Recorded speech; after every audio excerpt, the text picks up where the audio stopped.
This video presents the main concepts for user-defined modules. Specifically, it discusses how these can facilitate code reuse, how to import them using the system path, how to refresh the import with the reload button, and how to use the built-in name variable to write testing suites within the module.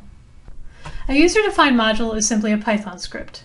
It's a script in which you place code to be reused by multiple other scripts. For example, you could write an election module, which contains election-related functions, such as functions for calculating district counts, scraping voter registration data from the web, and calculating voter registration statistics. You might want to get the voter registration statistics from the Python script you're writing to experiment with redistricting. At the same time, you might have another project that is making income choropleths, and you want to overlay the voter registration statistics on the map you generate. As long as your voter registration statistics function is in your election module, you could import election from either of these projects, and then call election.getRegistrationStatistics to get the information you want. In this scenario, the user-defined module, election.py, is making code reuse possible by storing this function for any script to call. Why would you want to do that? Well, it can increase your code reusability. You write functions that are really reusable. You want to source it from multiple scripts. You can put it in a module that you can then import and call the function from any of your other scripts. You already know that term somewhat because we've been talking about built-in modules. The OS, the math, the sys, time module. If you go on your computer and search on os.py, you're going to find the directory where the Python built-in modules list. So those are all sitting in there, and anytime you do an import, Python knows to look in that directory because it's in the list of paths within which to look. So if you're building your own modules, you'll have to tell Python where it is to look for them. We'll go over that in a minute. What does it look like when you consume a user-defined module? It looks very much like importing any other kind of module. The module itself is named whatever you want to name it, grid.py for example, and that's just a Python script that's got code in it that you want to source in other scripts. So grid.py is available, then we can say import grid. Once we import that module, we can use functions that are defined within it by using dot notation. So it'll be module name dot procedure name. So in this example, there's a function defined called grid_sum. And so we can say grid, which is the module name, dot grid_sum from our other script. And then we can pass in the small grid that we've defined, and it will return to us the sum of the values in that grid. To refer to this procedure, you import the module, and then you call the procedure using the module name and a dot with the procedure. Here's another example where we're importing a user-defined module called list manager. So there's a list manager.py defined out there, and it has a list to string method in it. Okay, list to string. So here we say list manager.list to string, and any guesses as to what the list to string method does? Where's a list to a string? What do you think delimiter does? You're converting a list to a string, and you want to tell it what you want the string to be delimited by, what you want the items to be delimited by. You can then pass in, say, a semicolon. You want to have the first item, semicolon, second item, semicolon, third item in a string as the output. Then you pass in semicolon and the list, and it returns that list. So now we get to the question about where to put your user-defined modules. Remember, this is the picture I had on the previous slide of where the built-in modules are. You don't want to put them in there because you generally don't want to mess with the built-in directories in any way, shape, or form. The sys module has a .path property, and that is simply a Python list with the list of paths in which the script is looking in case you import something. Okay? And it's simply a Python list, which means you can modify that list. So if you want to add where your own script is to that, say your script is in ctemp, your module is in ctemp, you can say, how do you add something to a list? Append. You can just say, my module is in C:my modules. Then I can append to that sys.path variable, and there it is. If I say import grid now, it'll look in all of these, including C/my modules, to find that import. If you import something that's not in this list, something that's not in one of the path directories, it's going to give you an import error.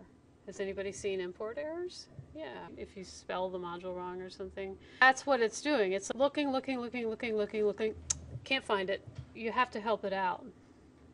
So what do you think if you said import sys, grid, and then you said sys.path.append? Why would it fail? It's looking for grid before you do the append. So in this case, you'd have to do two import statements. One importing sys so that you can append the path, and then so you do the import sys, you'd append the path, and then import grid.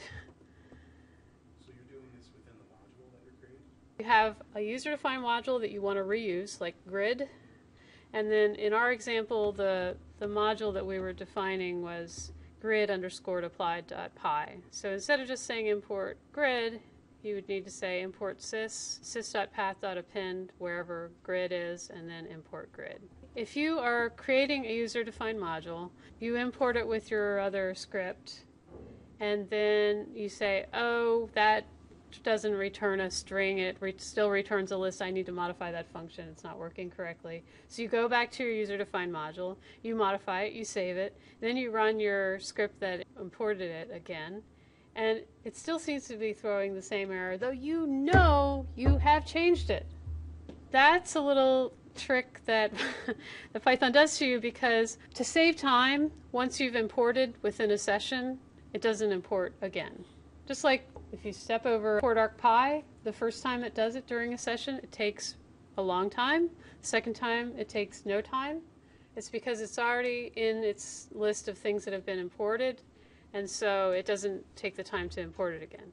It does the same thing with a module that you've defined. So if you've defined it, even if you've made a change to it, it doesn't check for that. So if you've defined it and imported it already, you need to reload the user-defined module when you've made a change to it. So that can be either, in Python Win, there's a button, looks like a page with an arrow and then a couple other pages. That's the reload button. If you mouse over it, it says reload.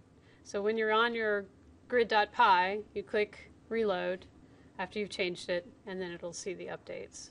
Or there's also a built-in function, a reload function, which you can call within your script.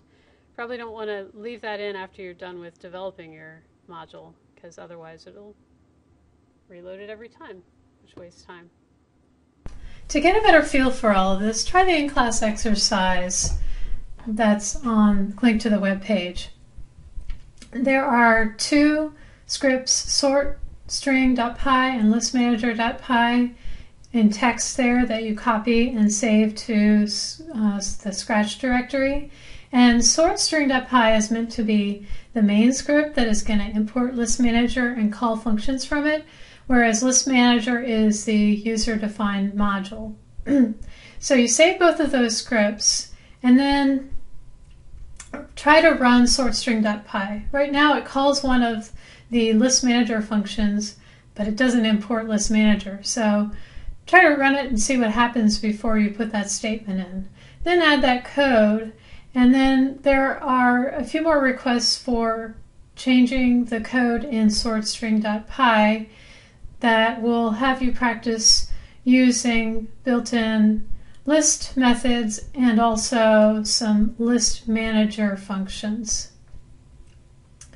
Then once you've imported listmanager.py and run it a few times, it has you update listmanager.py, save that, and then call a function that you've added to there. And you'll see what happens, which is that it doesn't recognize the change. So you'll have to use the reload and make that change. So follow the instructions that you find there on the web page. Go ahead and try it now. Now, the solution to this Inclass exercise should look something like this. You have to import list manager, and then on line 11, it asks you to call a method that sorts the list. So that's just the sort method.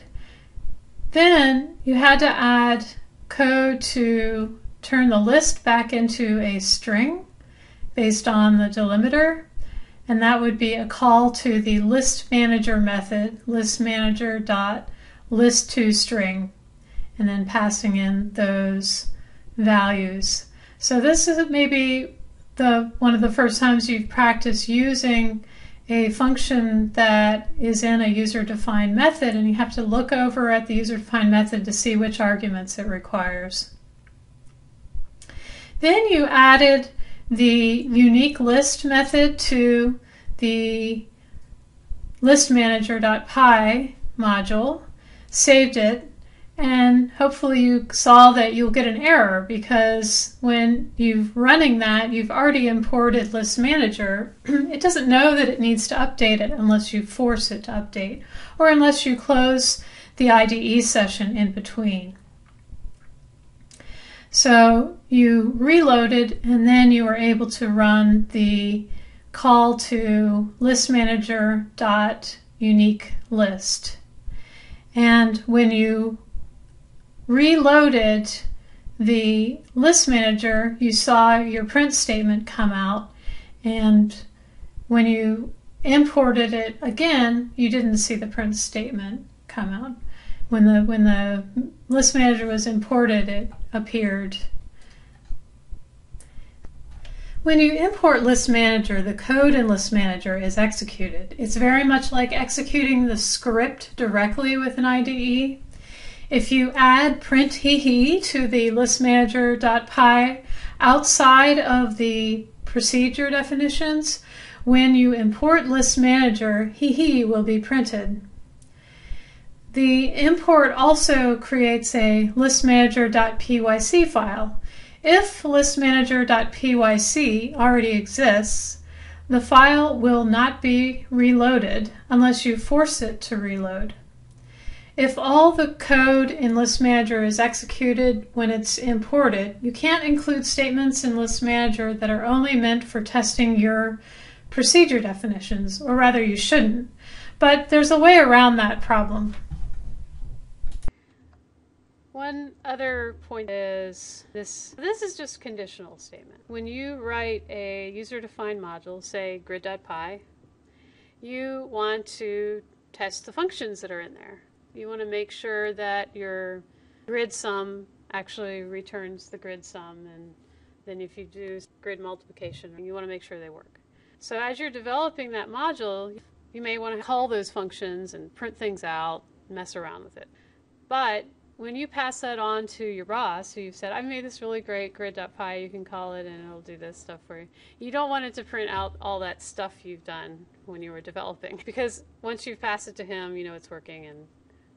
But you'd like to keep that code because it's a breadcrumb trail of what you got working. And to make a long story short, you can keep that code, but put it inside a conditional statement like this, inside of your user-defined module. This thing on the left side, the built-in variable. Name always gets defined, and this is 2 underscores on each side of name. Name gets defined when you run a script. If I run grid.py as I'm developing it, the name variable gets the name main, underscore main, this string. If I import grid.py, it runs all the code in there, but the name inside of that script is going to be defined as grid instead of main. This gives you that place in which you can put code that'll only be run if you're running it as the main script and not if you're importing it. Here I'm importing sys and I'm running string to list, which is that function that takes a string and returns a list. So it does the opposite of the one that we talked about. This is going to appear again when we talk about classes, because you want to be able to do the same thing when you define. Usually you want to define classes inside a user-defined module. So this was user-defined modules, how to use them, that syspath variable, the reload, and then the main. So those are the main take-home points. Next we're going to go on and start talking about user-defined classes.